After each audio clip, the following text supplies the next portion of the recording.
नमस्कार, public news times channel Shimla में आपका स्वागत है। देखिए, बजट सेशन में हमारी सरकार ने समाज के सभी वर्गों का कुछ ना कुछ ध्यान रखा और मैं धन्यवाद करना चाहूँगा कि जो भी सवाल हमारे सत्ता पक्ष और विपक्ष के विधायकों ने पूछे, हमारे सभी मंत्रिमंडल के सदस्यों ने उनका सही उत्तर दिया। निश्चित रूप से 2-3 बिल बड़े महत्वपूर्ण हैं। विधायकों का बिल तो जैसे कि विधायक ही बढ़ा सकते हैं, संविधान के द्वारा विधानसभा में ही बढ़ सकता है, वो तो पास एक नियमित प्रक्रिया है।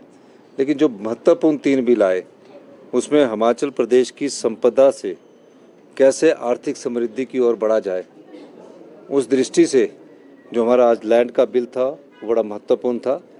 प्रॉपर्टी में हमारा किस प्रकार हम अपना लैंड रेवेन्यू जनरेट कर सकते हैं, उस दृष्टि से ये बहुत महत्वपूर्ण बिल था। और मैंने सदन के अंदर भी जब माननीय मंत्री जी उत्तर दे रहे थे तो उनसे पहले मैंने ये कहा कि तकरीबन 500 से 1000 करोड़ रुपया इस वित्तीय वर्ष में हम उससे इकट्ठा करने की कोशिश करेंगे।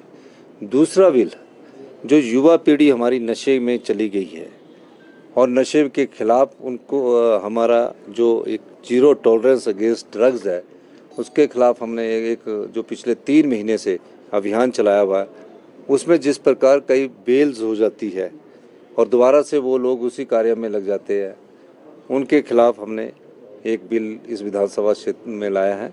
ऑर्गेनाइज क्राइम का बिल हमने इस विधानसभा में लाया है, जिसमें मृत्यु दंड का प्रावधान किया है, 10 साल की सज़ा का प्रावधान किया है। इसलिए ये बड़ा ऐतिहासिक सत्र था। इस ऐतिहासिक सत्र में जो महत्वपूर्ण बदलाव हम बिल लेकर आए हैं, जो अभी एक्ट का रूप धारण करेंगे, उसके बाद आप देखना कि जो नशे के कारोबार में जो अभी 30% की कमी आई है, आने वाले समय में इसमें बहुत अधिक कमी आएगी। और जो ये गोलीबारी की घटना हो रही है, वहाँ हायर करके जो लोग लाए जा रहे हैं, इनके खिलाफ जो ऑर्गेनाइज क्राइम का हमने बिल लाया है, उसमें काफ़ी बड़ी पावर दी गई है और निश्चित तौर पर पुलिस के हाथ उससे मजबूत होंगे। और जो इस प्रकार के धंधे में सम्मिलित लोग हैं, ड्रग्स की सप्लाई कर रहे हैं, ड्रग्स में बच्चों को डाल रहे हैं, उनके खिलाफ हमारी सरकार कटिबद्ध है कि हम सख्त से सख्त कार्रवाई करें। और बच्चों को कैसे रिहेबिलिटेशन में लाया जाए, जो नशे में पड़े हैं, उनके लिए भी हमारी सरकार ने इस विधानसभा सत्र में एक योजना लेकर आए हैं। तो मैं सभी पत्रकार बंधुओं का भी धन्यवाद करता हूं और सभी साथियों का भी धन्यवाद करता हूं कि आपका सहयोग पूर्ण हमें मिलता रहा है। धन्यवाद। देखिए, मान्यों के में 24-25% या इससे थोड़ी ज़्यादा हुई होगी। और उसकी जो मान्यों के जो भत्ते हैं वो 9 साल से नहीं बढ़े थे। और ये भत्ते इसलिए चर्चा में आते हैं क्योंकि इसके लिए सरकार नहीं कुछ कर सकती। हम तो सरकार है, जो मंत्रिमंडल के सदस्य है वो विधानसभा में ही लाना पड़ता है। 9 साल के बाद भी लाता है। अब चीफ सेक्रेटरी साहब की पे है 3 लाख, 3.5 लाख। हमारे सेक्रेटरी डीए की पे है 3,10,000। डॉक्टर है, प्रोफेसर डॉक्टर की पे है 3,20,000।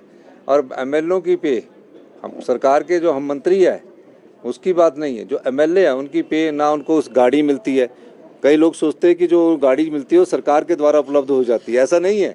वो लोन उठा के गाड़ी उठाते हैं, फिर उसमें जो ड्राइवर रखते हैं वो भी सरकार का नहीं होता, वो अपना उसमें अपने पैसे से जो उनको सैलरी और वेतन मिलता है उसी से देते हैं, अपने मकान का किराया उसमें से देते हैं। और हमने एक और कार्य किया है कि हमने कहा कि जब आम आदमी बिजली का बिल देता है तो आपके बिजली के भत्ते भी बंद कर दिए, उनके पानी के भत्ते भी बंद कर दिए, और टेलीफोन का भत्ता भी हमने माननीयों का बंद कर दिया। तकरीबन 30,000 के उनके भत्ते बंद किए। तो अगर इन्फ्लेशन के हिसाब से देखा जाए तो कोई ज़्यादा बढ़ोतरी नहीं हुई है। कई विधायकों का, सत्ता पक्ष और विपक्ष का कहना था कि हमारे को भी किसी का स्केल तो दे दो, कि हमें कम से कम सेक्रेटरी का स्केल दे दो। तो सेक्रेटरी का स्केल देते तो उनको और ज़्यादा विद्युतीय, पर संविधान में ये प्रावधान नहीं है कि हम उन्हें सेक्रेटरी का स्केल दें, प्रिंसिपल सेक्रेटरी का स्केल दें या चीफ सेक्रेटरी से ऊपर का मंत्रिमंडल के सदस्य स्केल दें। इस प्रकार का प्रावधान नहीं है। तो उनकी जो सैलरी है, मेरे ख्याल है कि एडिशनल सेक्रेटरी के बराबर ही होगी, एडिशनल सेक्रेटरी से ज़्यादा नहीं है, ये मैं कह सकता हूँ। और जो हमारे मेडिकल कॉलेज के प्रोफेसर सीनियर होते हैं उनसे भी कम है, ये मैं कहना चाहता हूँ। बहुत बहुत धन्यवाद। धन्यवाद। वीडियो अच्छा लगा हो तो पब्लिक न्यूज़ टाइम्स चैनल को सभी मीडिया प्लेटफॉर्म पर लाइक, शेयर और सब्सक्राइब करें।